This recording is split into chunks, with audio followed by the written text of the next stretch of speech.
जरूरी सूचना। देश में लोकसभा का चुनाव प्रचार चरम पर है। पहले फेज के लिए चुनाव का प्रचार 17 अप्रैल को खत्म हो रहा है। उससे पहले एबीपी न्यूज के लिए सी वोटर ने किया है देश का फाइनल ओपिनियन पोल। 11 मार्च से 12 अप्रैल तक किए गए इस सर्वे में 57,566 लोगों की राय ली गई है। सर्वे सभी 543 सीटों पर किया गया है। सर्वे में मार्जिन ऑफ एरर ±3 से ±5% है। नमस्कार, एबीपी न्यूज देख रहे हैं आप और मैं हूं आपके साथ शीरी। देश में कुल 7 चरणों में लोकसभा का चुनाव हो रहा है। पहले फेज की वोटिंग में सिर्फ 5 दिनों का वक्त बाकी रह गया है। लिहाजा अप्रैल के महीने में बढ़ती तपिश के साथ देश के एक छोर से दूसरे कोने तक राजनीति का पारा भी काफी चढ़ रहा है। चुनावी वादों और दावों से वोटर को साधने की सियासत जारी है। ऐसे में एबीपी न्यूज के लिए सी वोटर ने देश का फाइनल ओपिनियन पोल किया है। पहले दौर की वोटिंग से पहले उत्तर से दक्षिण और पूरब से पश्चिम तक के राज्यों में वोटर्स का मिजाज क्या कहता है। बीजेपी का टारगेट 400+ पूरा होगा या इंडिया अलायंस टक्कर देगा? इन सब सवालों का जवाब मिलेगा। लेकिन सबसे पहले जानिए कि बीजेपी के संकल्प पत्र की बड़ी बातें क्या है।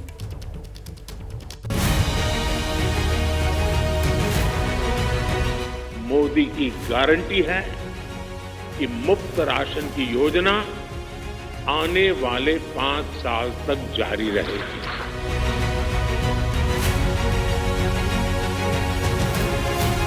मोदी की गारंटी है कि आयुष्मान भारत के तहत 5 लाख रुपए तक का मुफ्त इलाज मिलता रहेगा। मोदी की गारंटी है हम 3 करोड़ और घर बनाने का संकल्प लेकर के आगे बढ़ेंगे। अब मोदी ने 3 करोड़ बहनों को लखपति दीदी बनाने की गारंटी दी है। साथियों, जिनको किसी ने नहीं पूछा उनको मोदी पूजता है।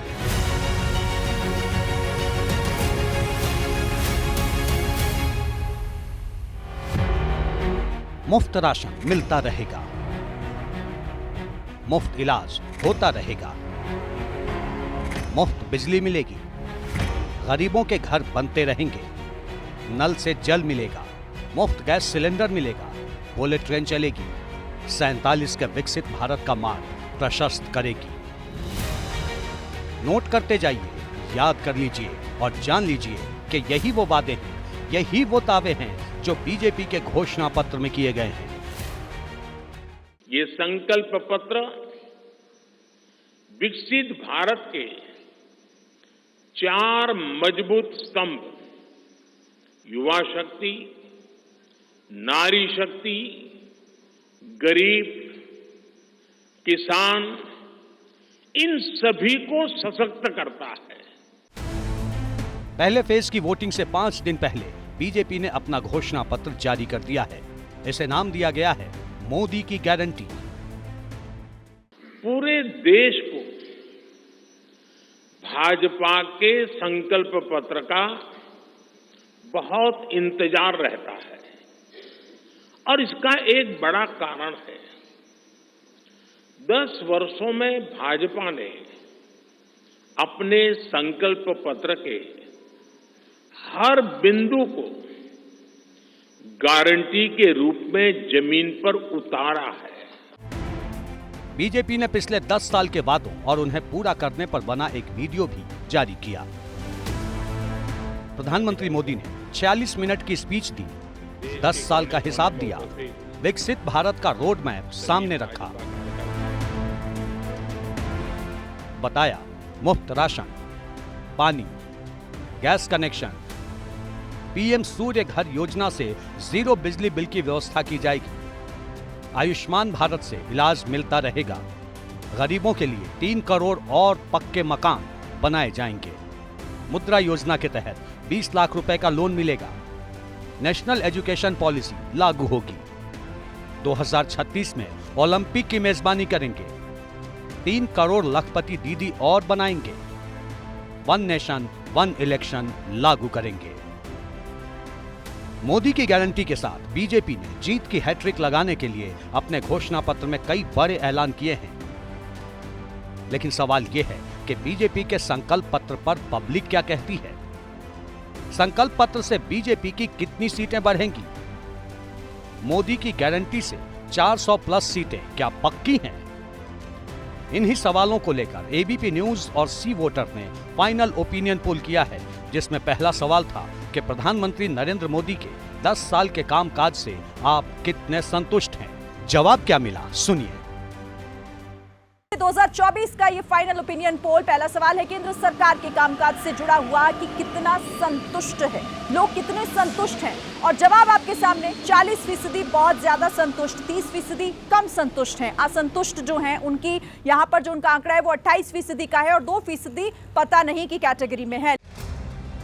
सर्वे से साफ है कि प्रधानमंत्री मोदी के काम से देश की 50% से ज्यादा पब्लिक खुश है। लेकिन सवाल यह है कि क्या 24 में भी पीएम मोदी का करिश्मा बीजेपी को नई बुलंदी पर ले जा सकता है? खासतौर से तमिलनाडु, केरल, कर्नाटक, पश्चिम बंगाल और पंजाब जैसे राज्यों में, जहां बीजेपी को सबसे बड़ी चुनौती का सामना करना पड़ रहा है। तमिलनाडु में लोकसभा की 39 सीटें हैं, केरल में 20, कर्नाटक में 28, पश्चिम बंगाल में 42 और पंजाब में 13 सीटें। इन 5 राज्यों को मिलाकर कुल 142 सीटें होती हैं। सबसे पहले बात तमिलनाडु की करते हैं। तमिलनाडु में लोकसभा की 39 सीटें हैं, जो दक्षिण के राज्यों में सबसे ज्यादा हैं। 2019 में एक भी सीट पर यहां कमल नहीं खिल पाया था।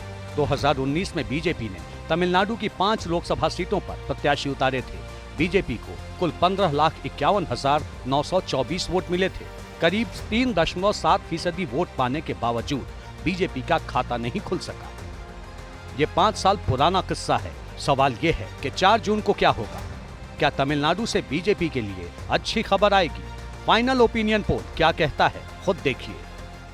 और वोट शेयर के हिसाब से आपके सामने आंकड़ा है, किसे कितना वोट देखिए। एनडीए के खाते में तमिलनाडु में 19% वोट जाता हुआ नजर आ रहा है, जबकि इंडिया गठबंधन के खाते में 52% वोट जाता हुआ नजर आ रहा है। एआईएडीएमके की बात की जाए 23% और अन्य के खाते में 6% वोट जाता हुआ दिख रहा है। तमिलनाडु में बीजेपी का मुकाबला डीएमके और कांग्रेस के अलायंस से है। दशकों से तमिलनाडु की राजनीति डीएमके और एआईएडीएमके के ही इर्द गिर्द घूमती रही है। सर्वे से साफ है कि इस बार भी ऐसा ही हो सकता है। तो देखिए आंकड़ा क्या कहता है। क्या उस लिहाज से बीजेपी को तमिलनाडु में फायदा होता हुआ नजर आ रहा है इस सर्वे के मुताबिक? उसका जवाब है नहीं। एनडीए 0 यानी खाता नहीं खुल पा रहा है। और इंडिया अलायंस को आप देख रहे हैं 39 पर 39 सीटों के साथ इंडिया अलायंस वहां पर सबसे आगे है। एआईएडीएमके भी खाता खोलती हुई नजर नहीं आ रही है और अदर्स भी 0, यानी यहां पर सिर्फ और सिर्फ ऐसा लग रहा है कि इंडिया अलायंस को ही सारी सीटें मिलेंगी। दक्षिण में तमिलनाडु सबसे ज्यादा सीटों वाला राज्य है, इसलिए बीजेपी का पूरा फोकस तमिलनाडु पर है। प्रधानमंत्री मोदी लगातार तमिलनाडु का दौरा करते रहे हैं। तमिलनाडु की तरह ही केरल से भी बीजेपी उम्मीदें लगाए हुए है। केरल वो राज्य है जहां बीजेपी का कभी खाता नहीं खुला। हाल ही के दिनों में प्रधानमंत्री नरेंद्र मोदी लगातार केरल का दौरा करते रहे हैं। तिरुवनंतपुरम की एक रैली में तो प्रधानमंत्री नरेंद्र मोदी ने दावा भी किया कि भाजपा इस बार डबल डिजिट में सीटें जीतेंगी। लेकिन सर्वे क्या कहता है? पूरे देश में हिंदू वोटरों के सहारे जीत का परचम लहराने वाली बीजेपी के लिए केरल में चुनावी राह बहुत आसान नहीं है, क्योंकि केरल की आबादी में 24% मुस्लिम और 18% से ज्यादा ईसाई आबादी है। केरल में लोकसभा की कुल 20 सीटें हैं। 2019 में बीजेपी ने 15 पर दांव लगाया, लेकिन एक पर भी जीत नहीं मिली। ये और बात है कि 9 सीटों पर बीजेपी रनर अप रही थी। 2019 के लोकसभा चुनाव में केरल में जिन 7-8 सीटों पर बीजेपी को 15% से ज्यादा वोट मिले थे, वहां वो पूरा जोर लगा रही है। बीजेपी को 6 सीटों पर जीत की पूरी संभावना नजर आ रही है। इसकी वजह भी है। 2014 के लोकसभा चुनाव में केरल में बीजेपी को सिर्फ 11.25% वोट मिले थे, लेकिन 2019 में करीब 17% बढ़कर 28.2% वोट मिले थे। सवाल यह है कि 2024 में बीजेपी को केरल में कितने वोट मिल सकते हैं? सर्वे से समझिए। वोट शेयर के लिहाज से क्या तस्वीर नजर आती है? एनडीए के खाते में 21% वोट जाता हुआ नजर आ रहा है। इंडिया के खाते में 43% इंडिया अलायंस और एलडीएफ 31% और अदर्स के खाते में 5% वोट यहां पर जाता हुआ नजर आ रहा है। केरल पर बीजेपी किस कदर फोकस करती रही है, इसका अंदाजा इसी से लगा सकते हैं कि पीएम मोदी की इस साल पहली रैली केरल में ही हुई थी। इतना ही नहीं, केरल में संघ का भी लगातार विस्तार होता रहा है। केरल में आरएसएस की 5000 से ज्यादा शाखाएं हैं। खास बात यह है कि इनमें से 1000 से ज्यादा शाखाएं 5 साल के दौरान बढ़ी हैं। बीजेपी के लिए केरल में मुश्किल यह है कि भगवा पार्टी का बेस माने जाने वाले हिंदू वोट सीपीआईएम के अगुवाई वाले एलडीएफ और कांग्रेस की अगुवाई वाले यूडीएफ और बीजेपी तीनों को जाते हैं। ऐसे में बीजेपी के लिए केवल हिंदू वोटरों के सहारे चुनाव जीतना मुश्किल है। लेकिन क्या 24 में चमत्कार हो सकता है? केरल के फाइनल ओपिनियन पोल में बीजेपी को कितनी सीटें मिल रही हैं? किस पार्टी को कितनी सीटें मिलती हुई नजर आ रही हैं? एनडीए खाता नहीं खोल पा रही है केरल में इस सर्वे के मुताबिक, जबकि इंडिया अलायंस 20 की 20 सीटें जीतती हुई नजर आ रही है। एलडीएफ शून्य पर, अदर्स भी शून्य। और बड़ी बात यह कि एनडीए का खाता नहीं खुल रहा है और इंडिया अलायंस आप देख रहे हैं 20 में 20 सीटें जीतती हुई नजर आ रही है। सर्वे से साफ है कि 24 में भी बीजेपी के लिए केरल में खाता खुलने के आसार कम ही हैं। अब बात दक्षिण के एक और बड़े राज्य कर्नाटक की करते हैं। मैं विश्वास से कहता हूं, ये कर्नाटका का चुनाव बीजेपी के लिए कर्नाटका की जनता लड़ रही है। साउथ में कर्नाटक अकेला राज्य है जहां बीजेपी सत्ता पर काबिज रही है। 2019 में बीजेपी को दक्षिण के राज्यों से 30 सीटें मिली थी, जिनमें 25 सीटें कर्नाटक से थी। लेकिन 2019 में कर्नाटक की 28 में से 25 सीटें जीतने वाली बीजेपी को इस बार कड़े मुकाबले का सामना करना पड़ सकता है। कर्नाटक में बीजेपी का जेडीएस के साथ चुनावी समझौता है। समझौते के तहत जेडीएस 3 सीटों पर चुनाव लड़ रही है। यानी बीजेपी को पूरा दमखम अपने खाते की 25 सीटों पर दिखाना होगा, जो आसान नहीं है, क्योंकि कर्नाटक की सत्ता बदलने के बाद राज्य की राजनीति में कांग्रेस की दखल बढ़ी है। लेकिन सर्वे क्या कहता है? कर्नाटक का नंबर बताऊंगी कि 28 सीटों का आखिर क्या आंकड़ा निकलकर सामने आया। सबसे पहले वोट प्रतिशत आपके सामने। यहां पर 52% वोट शेयर एनडीए के खाते में जाता हुआ दिख रहा है। इस सर्वे के मुताबिक 42% वोट शेयर इंडिया गठबंधन को जा सकता है और 6% अन्य के खाते में जा सकता है। कर्नाटक में बीजेपी का खाता 1991 में खुला था और तभी से दक्षिण में कर्नाटक बीजेपी का मजबूत गढ़ रहा है। लेकिन इस बार शिवमोगा से आई तस्वीरों ने बीजेपी की टेंशन बढ़ा दी है। कर्नाटक बीजेपी के बागी नेता केएस ईश्वरप्पा ने 2 दिन पहले high profile Shivamogga Lok Sabha seat से निर्दलीय उम्मीदवार के तौर पर अपना नामांकन दाखिल कर दिया। बीजेपी के ऐतराज के बावजूद ईश्वरप्पा ने जुलूस में पीएम मोदी के पोस्टर और बैनर का इस्तेमाल किया। ईश्वरप्पा के इस कदम को पूर्व मुख्यमंत्री बीएस येदियुरप्पा के बेटे बीवाई विजयेंद्र के लिए बड़ी चुनौती के तौर पर देखा जा रहा है। सवाल है, क्या इन तस्वीरों का असर 4 जून को नजर आ सकता है? फाइनल ओपिनियन पोल क्या कहता है? देखिए आपके सामने 28 सीटों का पूरा लेखा जोखा। सर्वे ये कहता है कि एनडीए को 23 सीटें मिल सकती हैं और इंडिया गठबंधन के खाते में कर्नाटक में सिर्फ 5 सीटें जाती हुई दिख रही हैं और अन्य के खाते में कुछ भी नहीं। तो 23 सीटों के साथ यहां सबसे बड़ी जीत दर्ज करता हुआ एनडीए गठबंधन दिखाई दे रहा है। कर्नाटक में बीजेपी 1998 से ही डबल डिजिट में सीटें जीतती रही है। वहीं दूसरी ओर कांग्रेस ने 1998 के बाद कर्नाटक में 9 सीट से ज्यादा कभी हासिल नहीं की। वैसे असल नतीजे क्या होते हैं, ये तो 4 जून को ही पता चलेगा। फिलहाल पश्चिम बंगाल चलते हैं। पश्चिम बंगाल में बीजेपी और टीएमसी के बीच जबरदस्त मुकाबला है। कोलकाता से लेकर दिल्ली तक ये टकराहट देखी जा सकती है। जानकार तो यहां तक कहते हैं कि पश्चिम बंगाल में इस बार बीजेपी नंबर 1 की पार्टी बन सकती है। क्या वाकई ऐसा है? चलिए सर्वे क्या कहता है। दक्षिण के राज्यों की तरह पश्चिम बंगाल में भी बीजेपी पूरा जोर लगा रही है।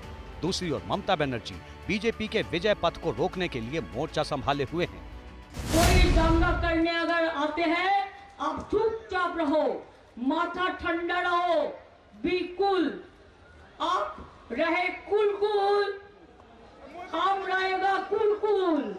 उसको दंगा फसाद का चक्रांत हम नहीं करने देंगे।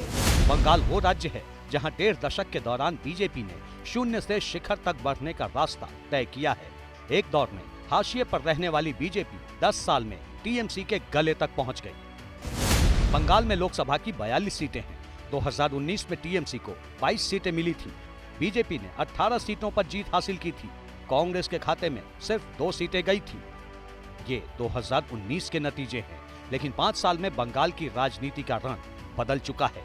ममता बनर्जी जानती हैं कि 24 में टीएमसी के लिए बीजेपी ही सबसे बड़ी चुनौती है। इसकी वजह है बंगाल में बीजेपी के वोट शेयर में बम्पर बढ़ोतरी। 2014 के लोकसभा चुनाव में बीजेपी को राज्य में 17.02% वोट मिले थे, जबकि 2019 के चुनाव में बीजेपी का वोट शेयर दोगुने से ज्यादा बढ़कर 40.6% हो गया। सवाल यह है कि क्या 19 का ट्रेंड 24 में भी जारी रहेगा? एबीपी न्यूज का फाइनल ओपिनियन पोल क्या कहता है? पश्चिम बंगाल का आंकड़ा क्या है? वहां का सबसे पहले आपको वोट शेयर हम बताते हैं कि क्या किसके खाते में कितना प्रतिशत जाता हुआ दिख रहा है। तो ये देखिए, आपके सामने तस्वीर अब खुलकर आ गई है। 42 सीटें हैं पश्चिम बंगाल में लोकसभा की और 42% वोट शेयर इनमें से बीजेपी के खाते में जाती दिखाई दे रहा है। 44% टीएमसी को यहां पर मिल सकता है। सर्वे के मुताबिक 6% वोट शेयर कांग्रेस के खाते में जा सकता है, अन्य के खाते में 6% जा सकता है और इसी के साथ सीपीएम के खाते में भी 6% वोट शेयर जाता दिख रहा है। बंगाल में इस बार संदेशखाली चुनावी राजनीति का एपिसेंटर बना हुआ है। संदेशखाली में बीजेपी लगातार एक्टिव है। बंगाल दौरे के दौरान पीएम मोदी ने भी संदेशखाली की पीड़ित महिलाओं से मुलाकात की थी। बीजेपी जानती है कि टीएमसी के सियासी किले में सेंध लगाने के लिए संदेशखाली बेहद अहम साबित हो सकता है, जिसकी वजह है बंगाल की आधी आबादी। पश्चिम बंगाल में 3.73 करोड़ महिला मतदाता हैं, जो पुरुष वोटर से सिर्फ 15 लाख कम हैं। 2019 से लेकर 2024 के दौरान बंगाल में 9.8% महिला वोटर बढ़े हैं, जबकि 7.39% नए पुरुष वोटर आए हैं। इतना ही नहीं, 2019 के लोकसभा चुनाव में महिला वोट प्रतिशत 81.79% था, जबकि पुरुष वोट प्रतिशत महिलाओं से कम 81.35% रहा था। बीजेपी बंगाल की महिला मतदाताओं का मिजाज जानती है, क्योंकि 2019 में बीजेपी को 18 लोकसभा सीटें दिलाने में बंगाल की आधी आबादी के वोट खास थे। क्या इस बार भी ऐसा हो सकता है? पश्चिम बंगाल के फाइनल ओपिनियन पोल में किसे कितनी सीटें मिल रही हैं? तो 42 सीटों में से 20 सीटें बीजेपी को जा सकती हैं, 20 सीटों पर टीएमसी भी कब्जा कर सकती है, 2 सीटें कांग्रेस, सीपीएम का खाता खुलता नहीं दिख रहा है और ना ही अन्य के खाते में कुछ जाएगा। लेकिन यहाँ 2020 देखिए, बराबरी का मामला बीजेपी और टीएमसी में दिखाई दे रहा है। कांग्रेस को 2 सीटों से ही संतोष करना पड़ेगा। सर्वे के मुताबिक इस बार बंगाल में टीएमसी और बीजेपी में बराबरी का मुकाबला हो सकता है। वैसे बीजेपी ने अपने संकल्प पत्र में सीएए के जरिए नागरिकता देना जारी रखने का वादा किया है, जिसका बंगाल के मतुआ समुदाय पर सबसे ज्यादा असर हो सकता है। बंगाल में करीब 17% मतुआ समुदाय के लोग हैं। नादिया, नॉर्थ 24 परगना और साउथ 24 परगना में मतुआ समुदाय की सबसे ज्यादा आबादी है। लोकसभा की 10 से 20 सीटों पर मतुआ वोटर असरदार हैं। 2021 के विधानसभा चुनाव से पहले 2019 में लोकसभा चुनाव के दौरान मतुआ समाज ने बीजेपी को एकमुश्त वोट दिए थे। तब बीजेपी ने सीएए कानून लागू करने का वादा किया था। अब कानून लागू हो चुका है। बता देते हैं कि ये सिर्फ ओपिनियन पोल है। देश के वोटर्स का मिजाज क्या कहता है, ये तो 4 जून को ही पता चलेगा। असली नतीजों के लिए इंतजार कीजिए। एबीपी न्यूज देखते रहिए, क्योंकि सबसे तेज नतीजे एबीपी न्यूज पर ही मिलेंगे। जैसे ही घड़ी का काटा दोपहर 2:30 पे आए, बबीता जी का दिल सास बहू साजिश के लिए मचल जाए। और ये है इनकी बहू, पूरे दिन ऑफिस की टेंशन हो जाए गॉन जब ये करें अपना फेवरेट शो फ्री टाइम पे ऑन। इनकी तरह आप भी देखिए अपना फेवरेट शो अपने टाइम पर और डाउनलोड कीजिए एबीपी लाइव ऐप अपने स्मार्ट टीवी पर।